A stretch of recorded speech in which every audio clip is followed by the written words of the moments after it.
کنفرانس بین المللی پاریس با حضور رئیس جمهور برگزیده مقاومت، پایان دادن به اشغال اشرف توسط نیروهای عراقی، تضمین حفاظت مجاهدان اشرف، 13 آوریل 2011 24 فروردین 1390.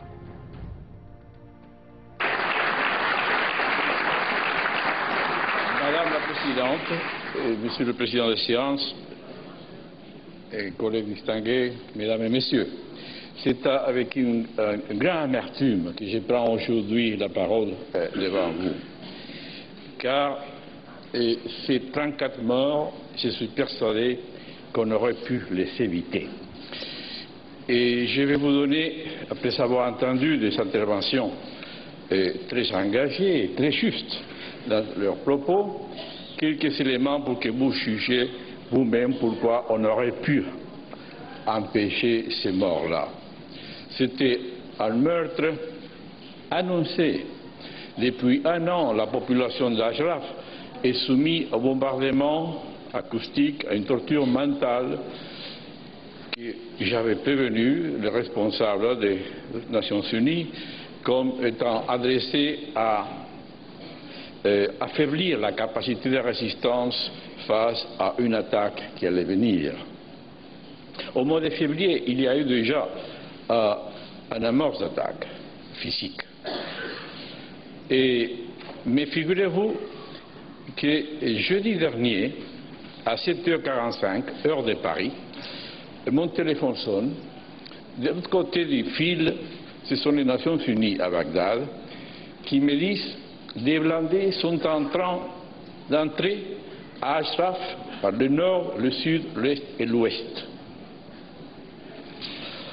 Les Nations Unies à Bagdad ont prévenu de 7 entrées de blindés l'ambassade des États-Unis, l'ambassade du Royaume-Uni, la délégation de l'Union européenne, les forces armées américaines, les Nations Unies à Genève, les Nations Unies à New York. Ils sont informés que la veille, le mercredi, une représentation des Nations Unies était allée à Ashraf et il avait vu dans les résidents, chez les résidents, une psychose des massacres que les Nations Unies considéraient inacceptables. Une massacre à venir. Donc, à 7h45, toutes les institutions concernées étaient prévenues que l'attaque avait en fait commencé. Et l'information que j'ai reçue à 7h45 heure de Paris, c'est que les forces armées américaines étaient déjà en place aux environs d'Ashraf en tant qu'observateurs de ce qui s'est passé à la demande des Nations Unies et prévenus par les Nations Unies. Vers 9h, vers 10h, 11h du soir, toujours hors de Paris, je reçois un échange de courriers électroniques entre le département d'État des États-Unis et les Nations Unies, transmettant un câble d'un général irakien dont je ne connaissais pas le nom, en disant « Prévenez l'Organisation des Moudjahidines du peuple que les troupes irakiennes vont entrer dans le camp. » Donc, 11h du soir, le département d'État était prévenu de cette entrée.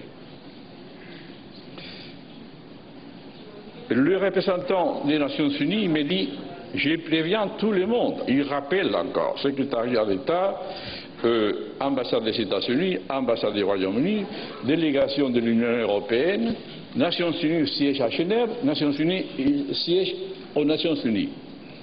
Ce que je perçois, c'est qu'on se passe la balle de l'un à l'autre.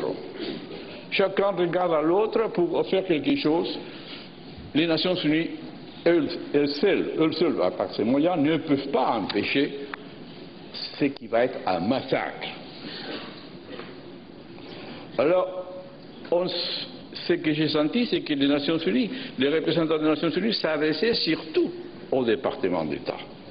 C'est-à-dire on s'attendait, on demandait une démarche diplomatique auprès des autorités de l'Irak pour un massacre qui était en train de s'avancer.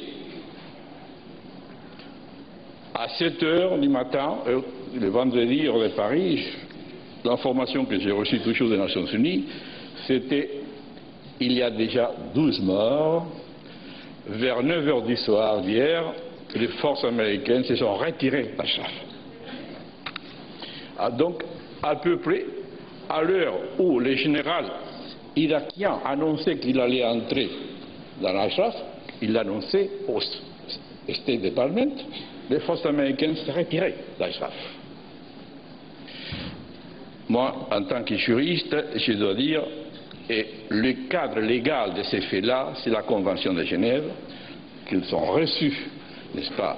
Ils se sont vus reconnus en juillet 2004, lorsque les États-Unis agissaient en Irak sous un mandat déjà du Conseil de sécurité, une décision prise dans le cadre du chapitre 7 de la Charte des Nations Unies, donc juillet 2004, et une violation de la Convention de Genève, en termes de droit, c'est un crime de guerre. Donc c'est un crime de guerre qui a été commis à Ashraf vendredi dernier.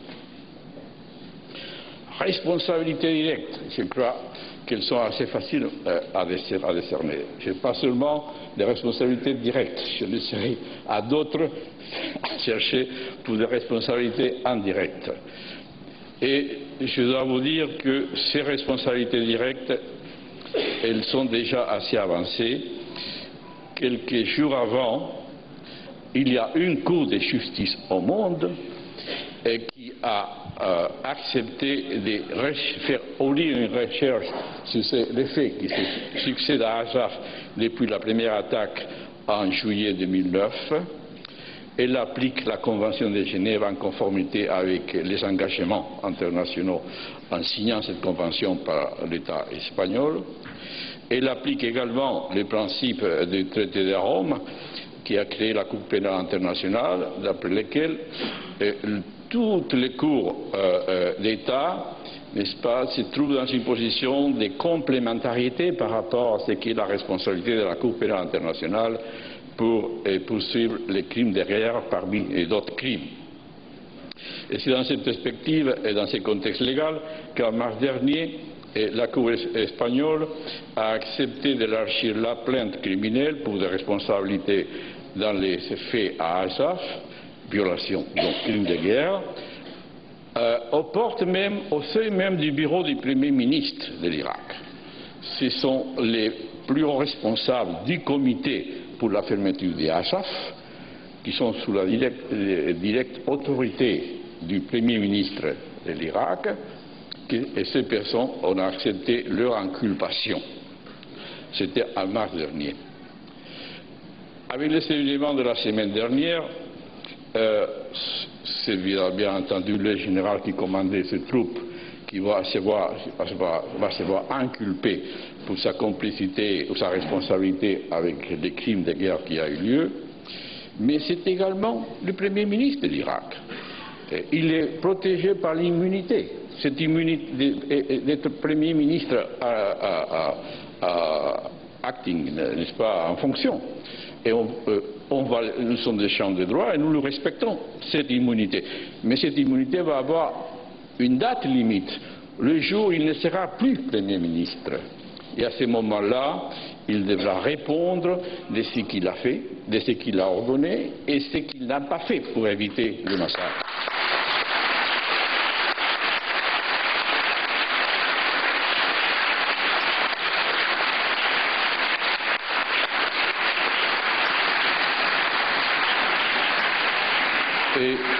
Et je le dirai doucement, sans hausser la voix, c'est maintenant une question de temps que des mandats d'arrêt internationaux vont être délivrés à Interpol pour l'arrestation des personnes directement responsables du massacre d'Ashraf.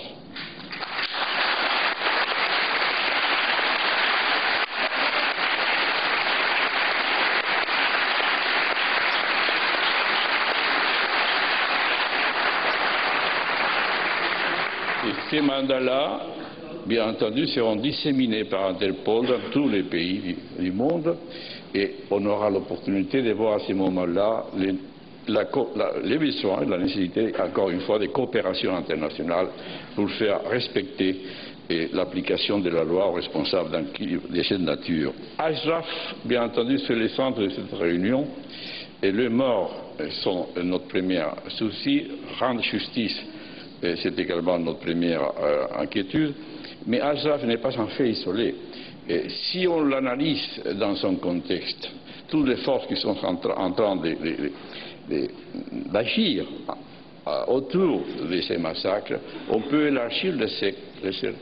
Et on pourrait se poser la question si ce fait isolément considéré ne fait pas partie de tout un réseau et de tout un contexte de circonstances internationales qui concerne plusieurs États et ne pas lui-même pour l'indice d'une possible menace à la paix internationale dans une autre dimension.